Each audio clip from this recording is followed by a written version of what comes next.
Yo guys, my name is Sergeant Matrix and welcome back to Duty. Today we're playing some Clash Royale.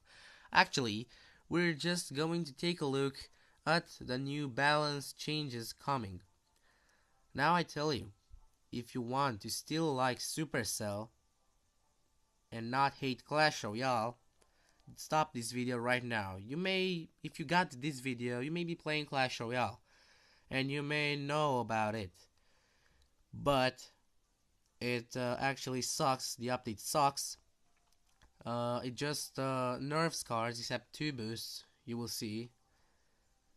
So let's open the free chest we have right here. 2 bomb towers, good. Let me tell you something before. I actually got the ice wizard and I don't want to tap it. From the crown chest, I don't have the screenshot right now. But I'm going to show you it. It was actually tier 8.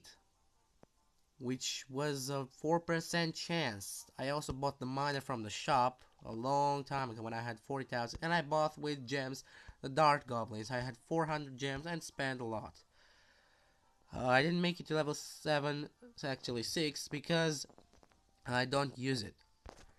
So let's get right into the balance coming. So, right here.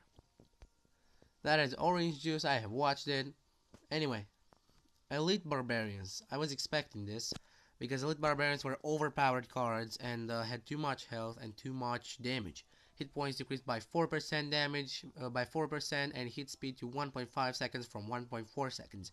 That is actually pretty low because I was expecting them to be nerfed with like 20% lower hit points and 15% lower damage because they have been buffed before with 90% and 14%.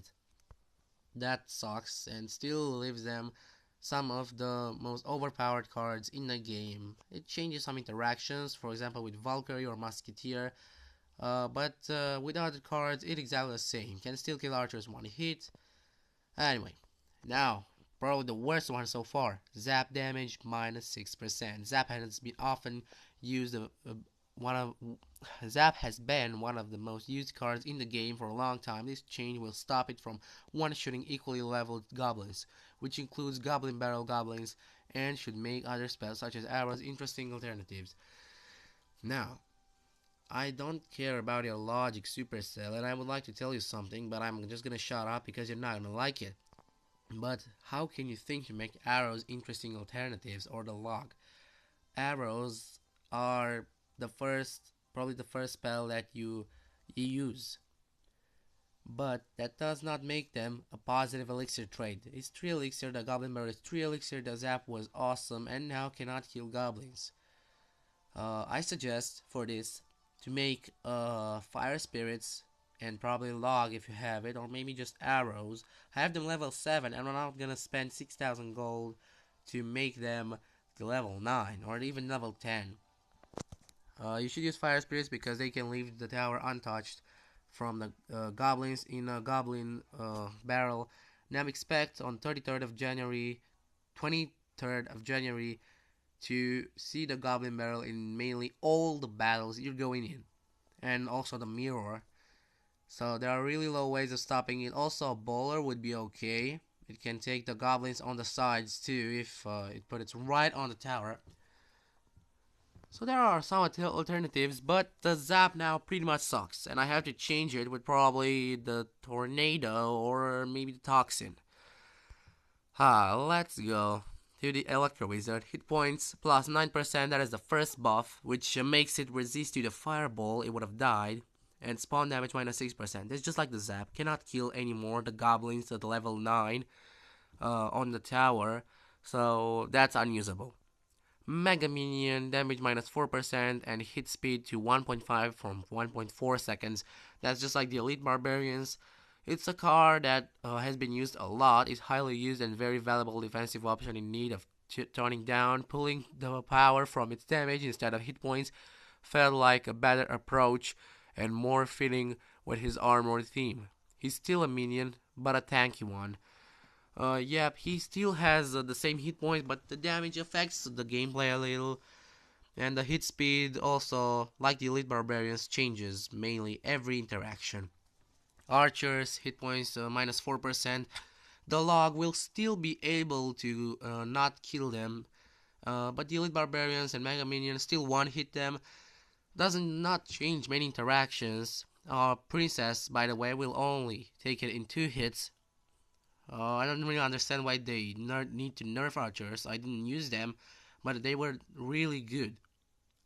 So, the log, which is more important, minus 4% damage and knockback effect reduced. This is the most important of the log. I don't care about the damage, still doesn't affect the gameplay, but the knockback effect reduced from 1.5 tiles to 1 tile. That changes many things. You cannot anymore use the log, I think, to push a tank that's right next to the river on the other side. Maybe if it's only next to the river, but otherwise you can't. And that was a really good strategy that some people with the log use if they could distract the tank. I don't really have the log, but when I'll get it, I'll see the difference. Ice Golem, oh yeah, this is the worst one so far. Hit points 5, minus 5%, and death damage radius and slow duration reduced. Ice Golem is a top tier defensive option and it currently offers too much control and value for 3 elixir. However, we like the Nike feels, I read that right, as a 2 elixir tank, and so we're tackling with this with a hit point and control reduction. It was not too much control, you damn. It was enough for 2 elixir. How do you think that Ice Golem would need to value 4 elixir for what he was doing? Now the hit point by 5%, that only changes the interaction with the elite barbarians and musketeer a little, also with the Valkyrie maybe, and that damage radius from 3 tiles to 2 tiles. That's just like a rocket right now. From a freeze spell or a fireball, that changes a lot. If you get a minion horde, in a minion horde, all of them damaged by an ice golem, you should call yourself lucky. And it's very hard to counter right now, only if you catch it right in the middle with the ice golem's Karmi. If they're behind a tank, only half of it is gonna get out. That sucks. Ice Spirit damage minus 10%, this is pretty important too. Currently, a lone ice spirit can bring an entire horde of minions to within 1 hit each from a crown tower. That's a bit too much of a positive elixir trade for our tastes. I don't care about your tastes, but ice spirit is now unusable against the minion horde. It can still take care of many other troops like goblins, spear goblins, musketeer for example, but it leaves now the minion horde with only 2 hits. With actually 2 hits from the tower, not 1. So it's not a counter anymore to the minion horde, or at least if you don't want to get damage, you should not use it. Wizard range plus 0.5 tiles. That's one of the other buffs. The wizard's use rate is relatively low overall. A bit more range should make him a more compelling choice when stacked up against the other range support units options. Sorry, I read up. That's pretty good, but who the hell uses Wizard? Look at this replays of the Legendary Arena and tell me, do you see any Wizards? I only see decks with Ice Golem, Mega Minion, and Hog Rider, and a few Legendaries, but no one seems to be using with a Wizard because it sucks a lot. Well, it will not on 23rd of January. So that was all for this video. Thank you everyone so much for watching. I appreciate if you leave a like and share this with your friends to help my channel grow. So thank you for watching everybody, and I'll see you back to duty at Surgeon Matrix.